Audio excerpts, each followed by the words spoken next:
The concept of globalism and the New World Order, I became interested in many, many decades ago because I began to recognize in the way I looked at the world that I had a very narrow idea of what life on earth was all about. I mean, I'm an American. I was raised in a Jewish family, and I had a certain, genetics to my life and a certain rhythm to my life that, didn't give me a broader perspective on, what life was really like on the earth and what people were experiencing and how they were living.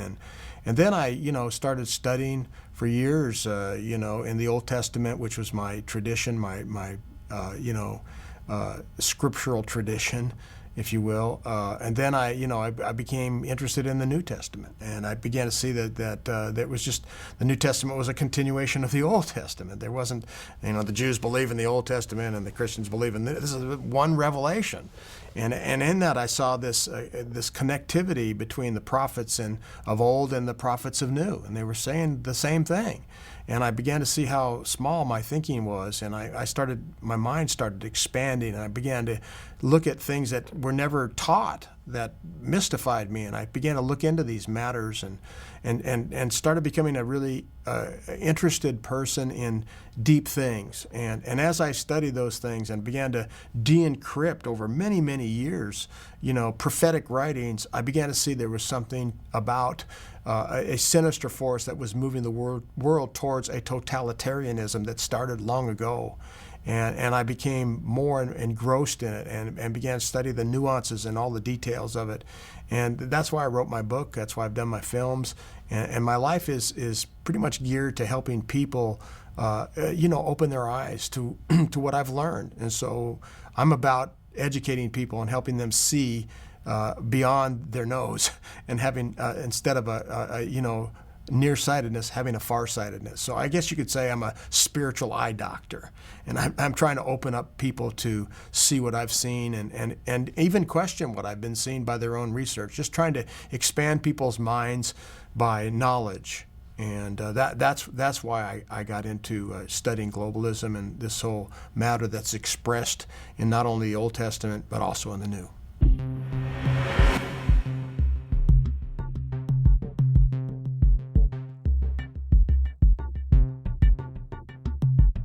Everybody has a lower self and a higher self. Everybody has an animal nature and a divine nature. And most people live out the lower nature.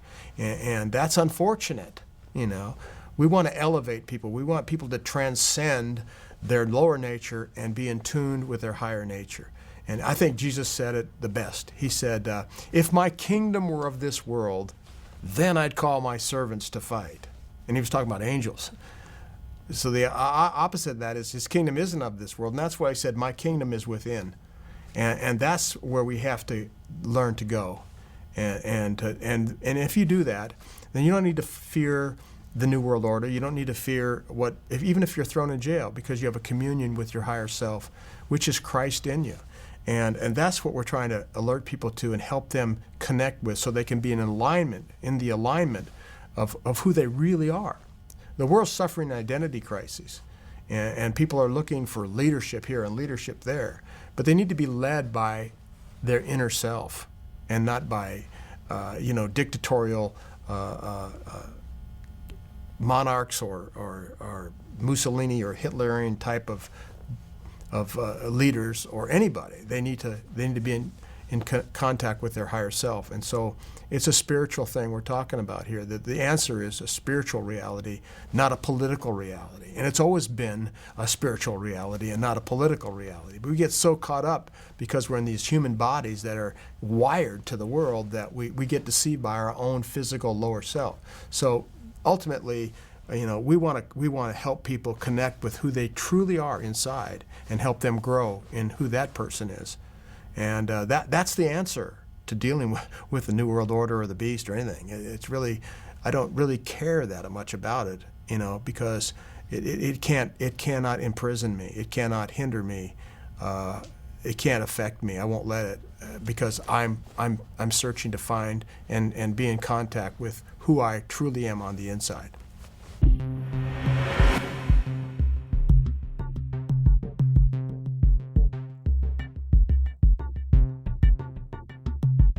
When it comes to legal taking over the world and globalism, this has been going on for thousands of years. And the reason it's hard to detect today is because it's happening so gradually. If you wanted to deceive me and say my room was black when I had believed all along it was white, you would slowly spray paint it, just a little layer of gray every day until over a period of time, what I once thought was white room is now turned into a black room. But if you did it gradually, you'd never know. I'd never know that you were trying to deceive me, telling my room was white when you turned it into black. And that's kind of how this whole thing's grinding along over 5,000 years. There's been this movement from a master intelligence, not human, but a spiritual force that's been moving the world towards this globalism since the first civilization, the Egyptian civilization, till now we're coming into this finalization of this crowning achievement of darkness, which is a new world order, or globalism, as you call it.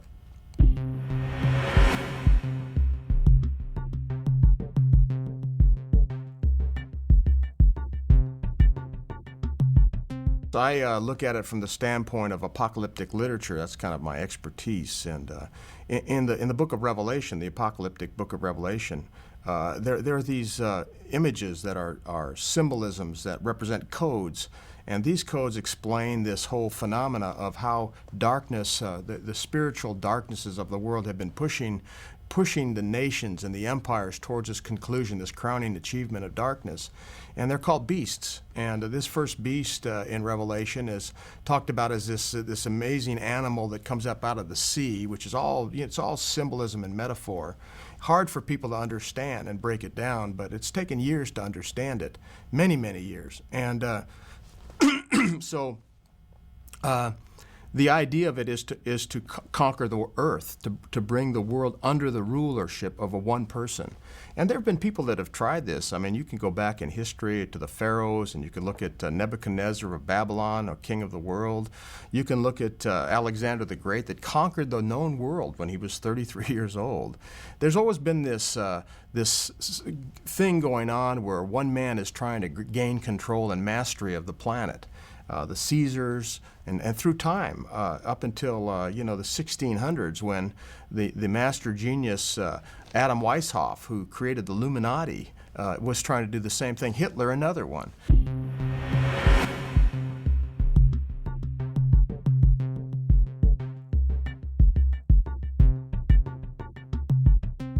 So there's always been these surfacings of personalities that have tried to control and seize control of the world.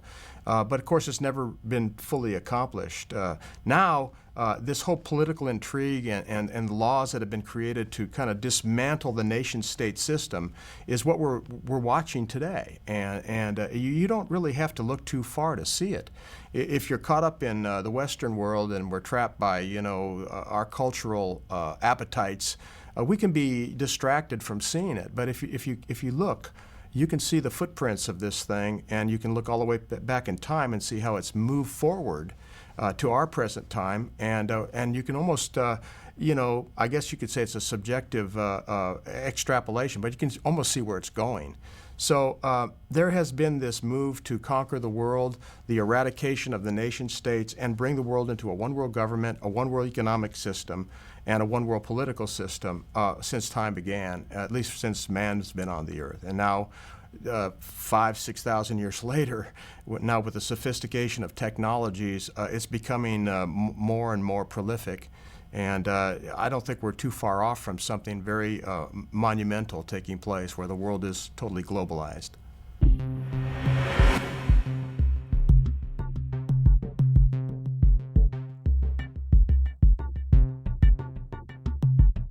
Now the world seems to be trying to, especially in the United States, giving more power and credibility and authority to the UN to control the world. And that's where it's headed, in my view. I think that we'll see a more significant control of the world by the United Nations. And eventually then there will come one person that will dominate that UN. And that will evidently be what the Bible prophesies as the Antichrist. a person that seizes control of that ruling body.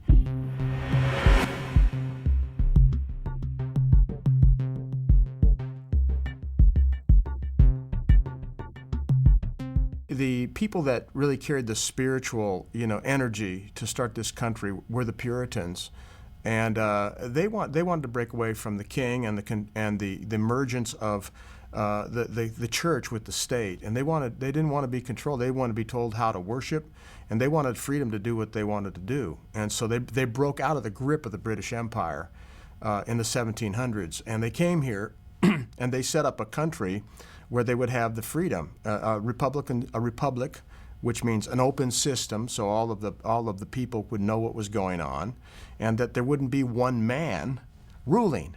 And see, that they had the right idea about this spirituality in men that tend to want to rule over their brothers. They didn't want that. They wanted freedom. They wanted the freedom to live their lives the way they saw how God gave them life and liberty, and they wanted the pursuit of happiness. They wrote that into the Constitution, a limited form of government, which was then given to the masses to run. A democracy in a limited form of government under a republic. America is a republic first. We need to think of it that first, but it's being effaced now as a republic, and it's being a mob rule. It's returning to a mob rule, which is part of the strategy.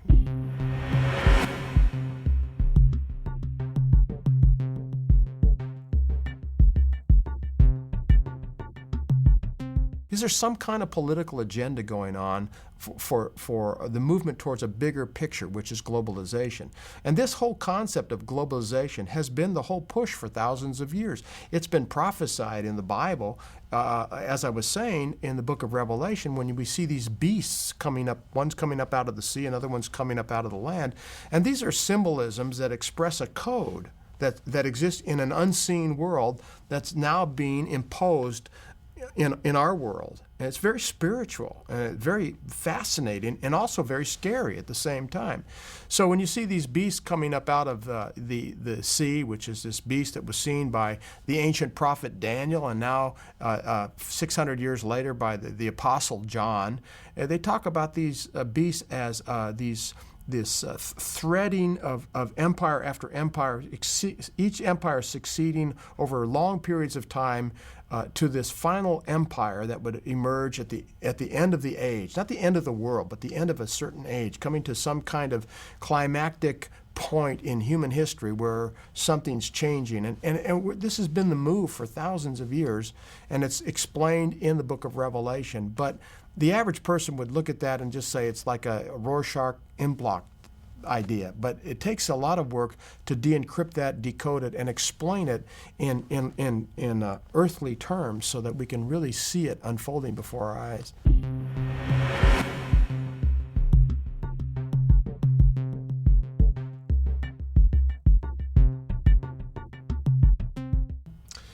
The Apostle John was banished for his faith in God. And he was banished to this place called Patmos. It was an island. And there he fell into a trance, and he saw this incredible vision, 21 or 22 chapters, which is called the Apocalypse, the book of Revelation. And in the 13th chapter, he explains these images as one's coming up out of the sea, and it looks like it has 7 heads, and 10 horns. It's an animal of some weird sort, but it's basically a symbolism that expresses a code. And we know what those heads represent and what those horns represent on that beast. The 7 heads represent 7 empires that would exist from the beginning of a civilization all the way through human history to the end of time. It would span 5,000 to 6,000 years of human time. And the first head and it goes on to say, and John's speaking, he says, and I saw the 7 heads, 5 heads had fallen, one is, and there's one that's about to come. And out of that 7th will come an 8th. I'm like, what in the heck is he talking about? And it takes years to see through this, but I've done all the work, so you don't have to do it now. But the first head on that beast was the Egyptian Empire. It was succeeded by Assyria, then Babylon, was the third, Medo-Persia was the fourth, and the Grecian Empire was the fifth empire.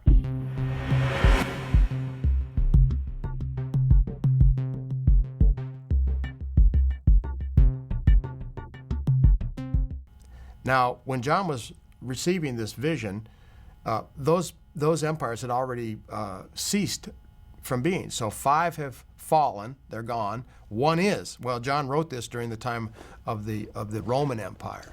One was the Roman Empire, and he said then there'll be a seventh.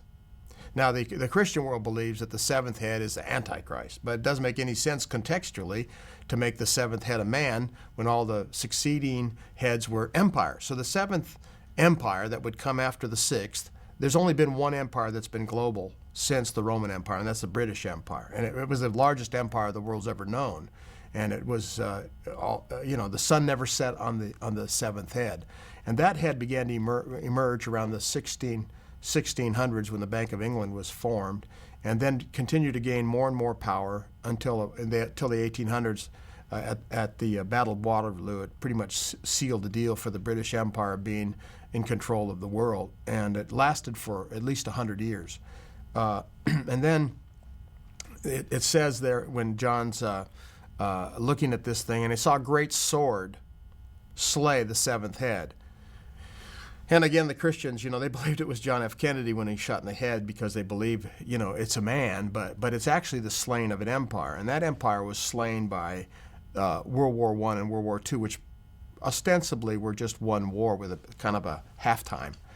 And the wars destroyed the British Empire, brought it down to nothing. It kind of like dissolved. But there was an inner nexus of power in the British Empire that survived, and it was called the Chatham House.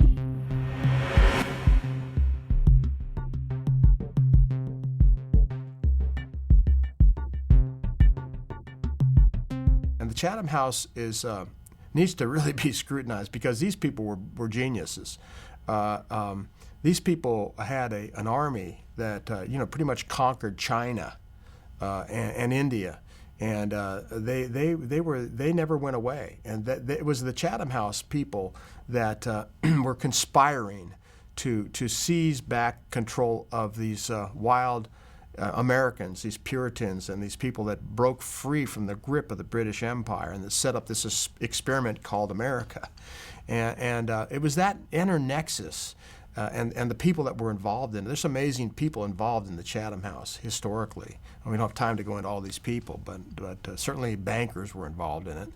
And the America, they figured, had to be overcome by seizing control of her money system, because they tried, the Revolutionary War, it didn't work. They tried the War of 1812, it didn't work. They tried to take America down by the Civil War. That was a British engineered war.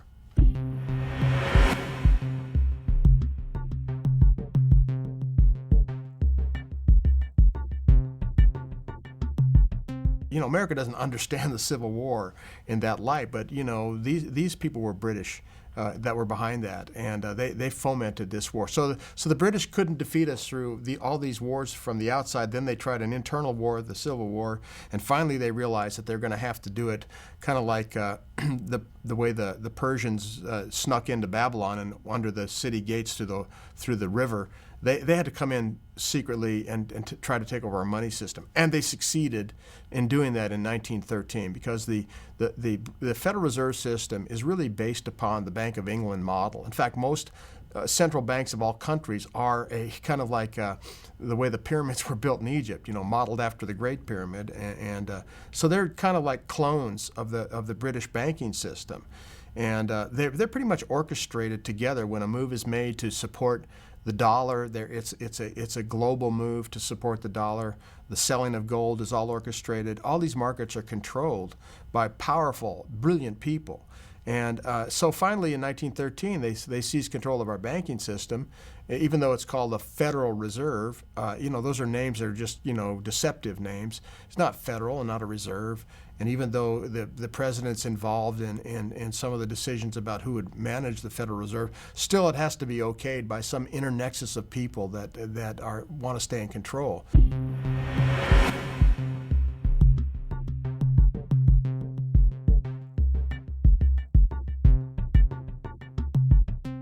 when John was on the island of Patmos, and in this amazing chapter, Revelation 13:11, and I spent years studying this because it didn't make any sense to me why Christian theologians didn't write anything on this particular aspect of Revelation. I could find nothing. So I studied history for many, many years and realized that this second beast, it says it looks like a lamb and speaks like a dragon. This second beast would arise at the time between the death or the slaying of the seventh head and the emergence of the eighth head. In fact, it would be the provocateur that would bring about this resurrection on this beast system. The eighth would come out of the seventh, which it has, but it was this second beast that is, the meaning of it encrypted in this symbolism that had to be decoded, and took 6 years of research to finally crack the code. And it says of this second beast that it looks like a lamb, speaks like a dragon. Well, a lamb in the Bible is always a type, a picture of Christ, who is called the Lamb of God. Not lamb, meek and mild, but lamb as a perfect sacrifice. And so, but this thing has some kind of Christian external veneer to it, but internally there's violence. It's a dragon. It looks like a lamb, speaks like a dragon. A dragon is always a metaphor of darkness, a Lucifer, reptilian, cold-blooded animal. And so there's something deceptive about this second beast. And it says that it has 2 horns and that it has 3 power systems. And the power systems are, it's able to call down fire from heaven.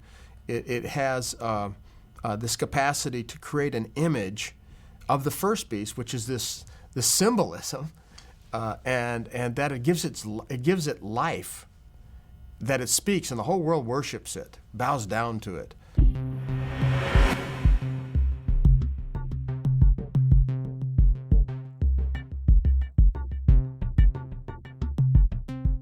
And then finally, it makes this mysterious mark of the beast, which is, the 666, and people put tattoos on their arms. They have no idea what the meaning of it is, but it's dark and it's mysterious and it's in the Bible, and people try to do numerological studies on famous characters in history, and because it's the number of a man, and they think it's a specific man, but it doesn't mean a specific man. It means the number of every man, a man, meaning all men. And so all these weird things are done trying to de-encrypt the meaning of this 666. But basically, all 3 of those power systems are technological advancements, and that are utilized by darkness to oppress the world, bring it under control, and to dominate and create this globalism.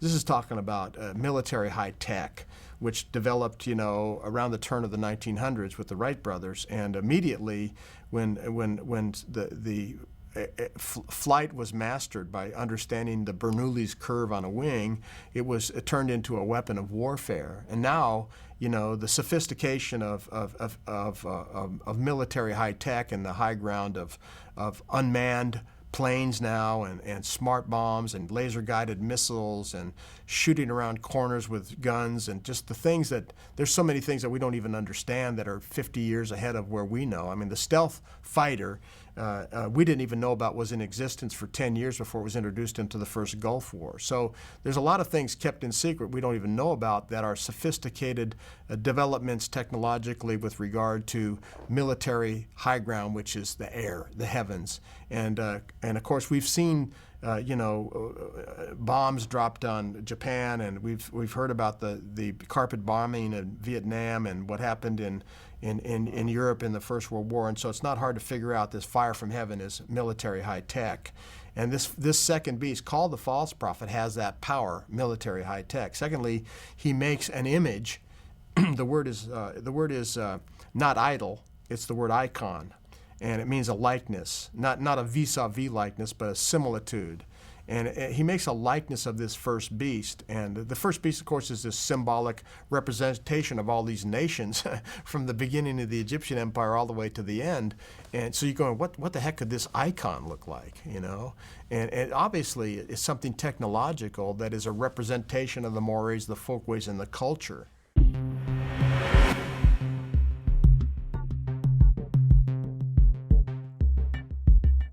I believe it to be, the mesmerizing effect of computers and television, and that people are glued to. I mean, the average home watches TV 8 to 9 to 10 hours a day. The poorer you are, the more you watch TV. It's an escape mechanism, and it really affects, your brain in a certain way that allows, the rational mind not to even necessarily calculate what you're watching. It goes right down into your subconscious or your spirit.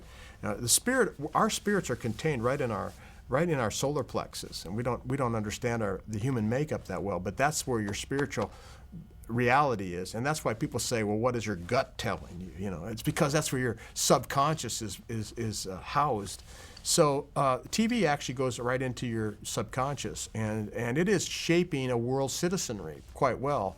And now with the internet, which is a recent development in the last 20 years, I mean, pretty much the world is worships. They don't say, well, I worship you, TV, or I worship, but I mean, the fact that we spend so much time and we give so much credence to it, and how we think about movie stars, idol worship. I mean, that's what this is all about. So we have, this image that has, and it says it has, he gives it life. Well, the word there for life is an interesting word. It's not the word.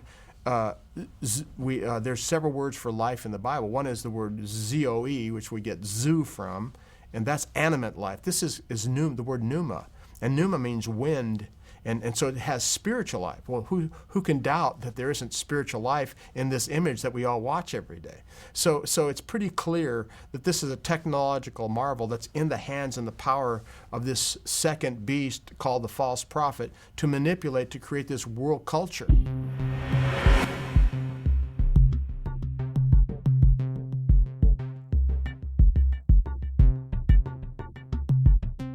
There's this thing that we've invented called the Universal Product Code, the UPC code. We invented it in the 40s and the 50s. And it's a technological marvel that works on a numbering system, which is a binary system of 3 6s.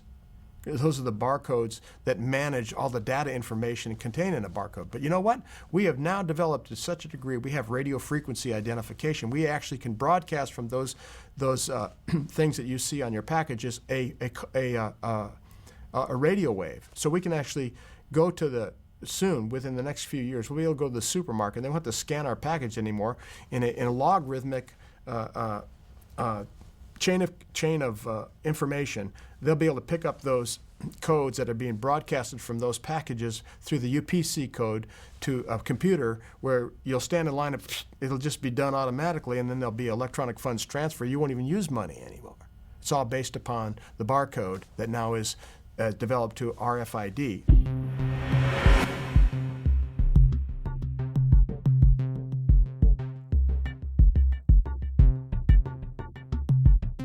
And those things can pick up some codes from 100 to 200 yards away. Now, when they get that thing fine-tuned, who's to say they won't be able to do it from satellites? I mean, that's how fast this nanotechnology is running and how fast they're calculating to do this.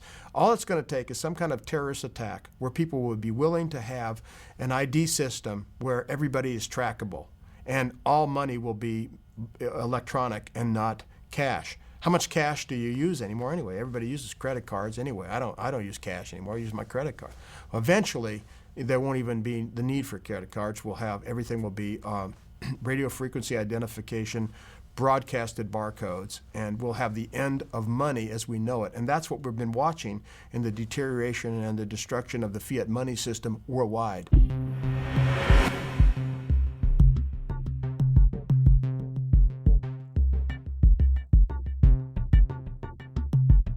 Terrorism will be the linchpin that brings about the willingness of the people to accept a new identification system that is based upon a barcode. And it'll be everybody will have their own tailor-made barcode number. And that's where it's heading. And the false prophet's doing this, and that false prophet is identifiable today and has been on the scene since the 1940s, since it's the false prophet that's put in place the United Nations. And it says of this false prophet that he has two horns. Well, horn is a symbolic representation of a power. We know that because in the Old Testament, we see a warfare going on between these two beasts, and one has one horn and one has two horns. And the one-horned beast is identified as the Grecian Empire right there in Scripture and in Daniel. And the second one is identified as the Medes and the Persians, two-horned beast. So horns represent kingdoms or powers or kings. So this false prophet has two horns, which means it has there's two kings involved in it. And all you have to go back and look at and do the work is that there's been two powers that have this Christian veneer, Christian appearance, that look like a lamb, speak like a dragon, that are interested in world hegemony, control of the planet, and it's not hard to figure out. It's England and the United States. And that's hard for me to say because I'm an American. I love this country, but it's being stolen from us, and it's being taken back by some nexus of intelligence that we can't see and we can't feel. And once in a while we get a little rumbling of it, but it's very crafty and staying beneath the mask of the lamb, and yet it's a dragon. And so eventually, it will be absorbed because it is written, it can't be stopped. The people of the world aren't smart enough to stop it, and eventually it will come and we'll be absorbed in it.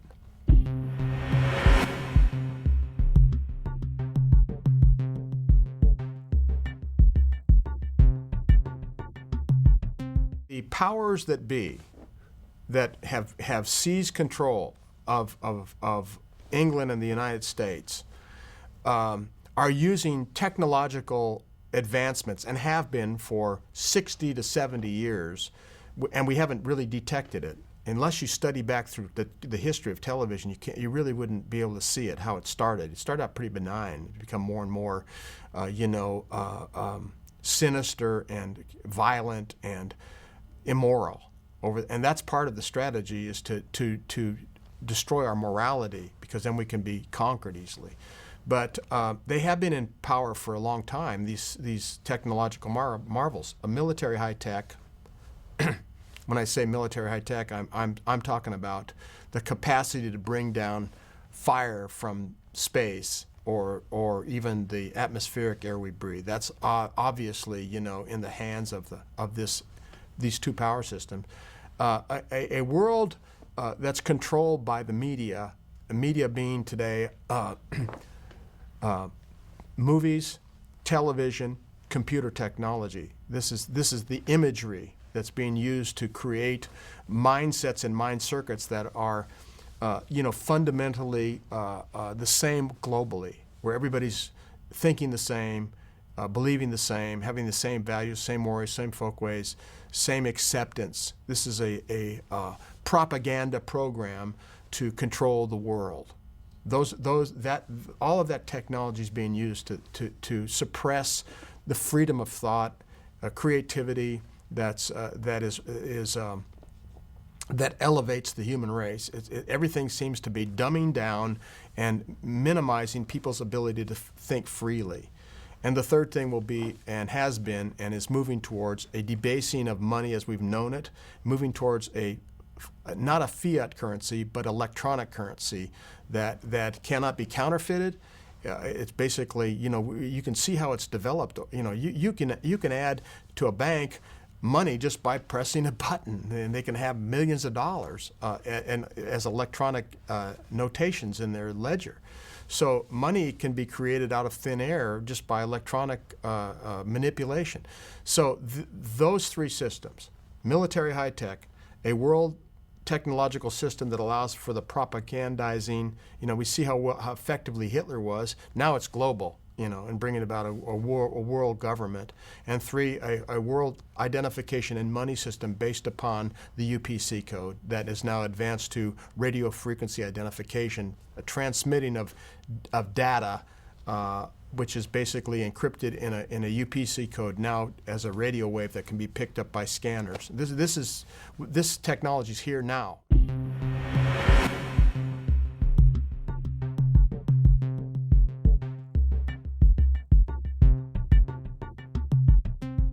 Governments are set up to control human nature, and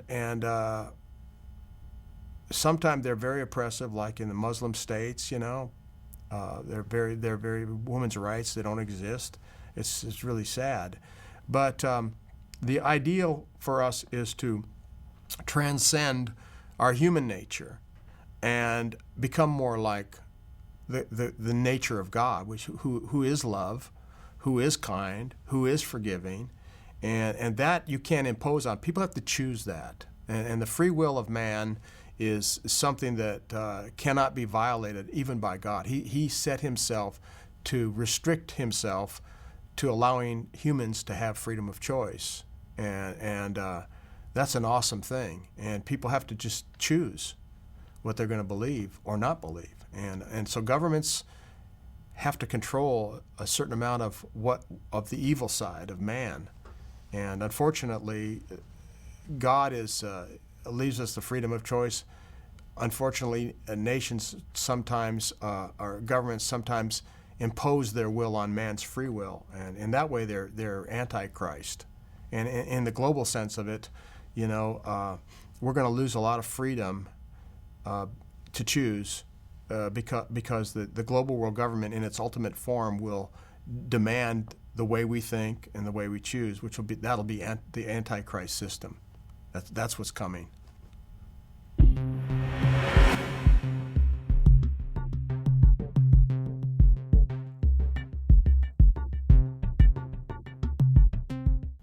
I think if we're going to try to define it better and create a mind picture for it, probably the best thing to do is look at the image that John saw. He saw this beast that had 7 heads, and 10 horns. The secularists would call it the New World Order. That term's kind of like become a cliche and doesn't really have any pop to it. Globalism, again, it may be a better term than New World Order. But if we get to the biblical term, the beast, which is the collective genius of the human race, which expresses its animal nature in a government system. I think, man is a beast without God. I mean, we just live like animals. Our sexuality is rampant. You look at the internet and how rampant pornography is, and it's like a plague over the earth. It's everywhere, every country. It's interesting. It's just releasing this animal nature of us. It's coming out of us everywhere. It's a plague. Something's happening to the world with this, and it's enraging our animal nature. And so when we look at this thing that John's seen, which the Bible calls the beast, it's probably a great term to use. I mean, the New World Order is a beast. It's a global control of the world by some supra government that is explained symbolically as having 7 heads, which we explained as this, empire after empire over a period of time. But its final form has 10 horns. And there have been people that have speculated on these 10 horns. Well, what do the 10 horns mean? Well, a book was written in the 60s, I believe, in the late 60s, 1968, by Hal Lindsey, and he explained the 10 horns as the 10 European common market nations, And now there's more than 10. There's like 13 or 15 common market nations, that all use the euro, and it doesn't seem like that's it. And then there was something developed, I think in the late 70s or 80s through the Club of Rome that set up 10, economic zones, that the world was cut into 10 zones. And I went, that seems more like it to me. Nixon set up a federal government with 10 zones inside the United States. I went, why 10? That's really interesting. I think the Federal Reserve banks have 10 regions. And so what this 10 is about is mysterious. I'm not sure we clearly see it yet, but certainly if the world's been cut up into 10 economic zones, that very well could represent the 10 horns on this beast that John saw. So it's this final form has something with 10 regional governments that compose this system that will be commandeered by One man. And that one man will be the Antichrist. And that's a whole nother story on spirituality that I'm not sure that we'll go into in this program, but that's what the beast is. That's what that government is. It'll be the rule of the world, which has been the dream of many men throughout history, by one man that controls 10 zones, 10 horns, 10 powers. And it's not clear what those 10 are yet. And that's why I think we're a little bit, it's down the road a ways before this really comes to the surface and it's obvious for all the world to see, at least people that have their eyes open.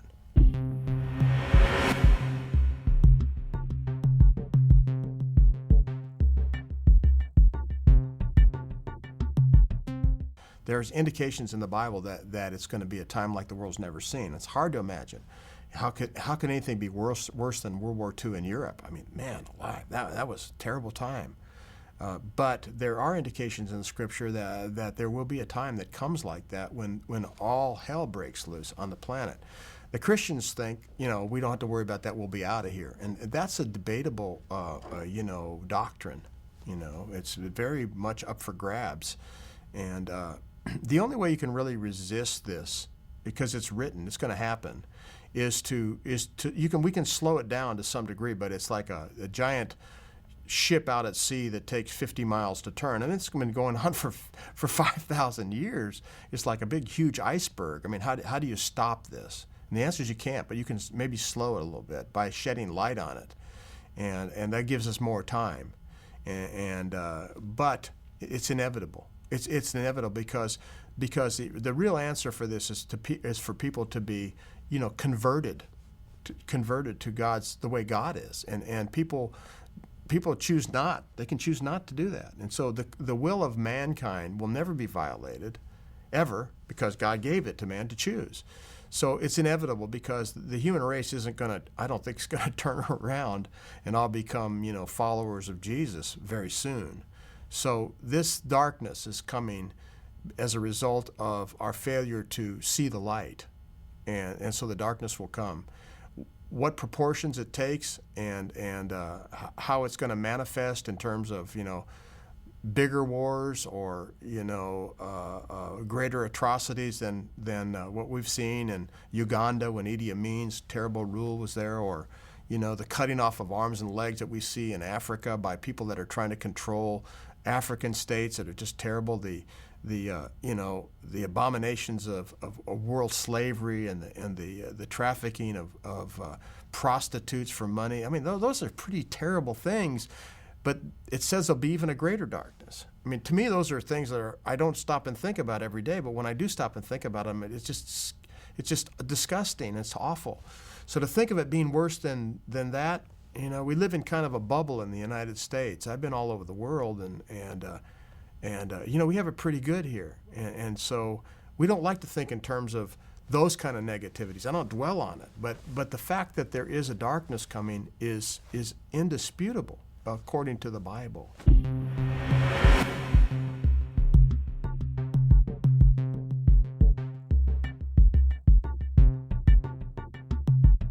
There's a clear manipulation of technology to bring about a totalitarian state in the promise of a peaceful earth, a return to the Garden of Eden, if you will. The intention of the people that are doing this are not demonic, or they're not. I don't see them as, at least in the perception of themselves, they would consider themselves humanitarians. They're doing this for the good of the people of the earth. They think they're being good, but they're actually eating from the tree of the knowledge of good and evil. So it's a mixture. It's a mixture of people being good and evil, but the end result of it is not going to be good for the world. It's not. It's going to be evil for the world, because it's going to confine the people of the world to something less than the freedom of choice that they have been given by God, their Creator, to exercise. So in that respect, in the name of humanitarianism, in the name of peace and safety, in the name of trying to return the earth to an Edenic state, they are self-deceived. and it will turn out not good for humanity. It won't turn out good for the planet. It'll turn out bad for the planet because it'll violate the right of freedom of choice that has been given to the human race, and in that respect, it's evil, and I'm against it. And as far as naming names, I can't name names. I don't sit in on their meetings, but I can see the footprints. I can see the handwriting on the wall. I can see from the past where it's going in the future, and it's very clearly the path that has been taken is the path that will be taken, and it will come to an end in a way that is darkness, spiritual darkness for the earth.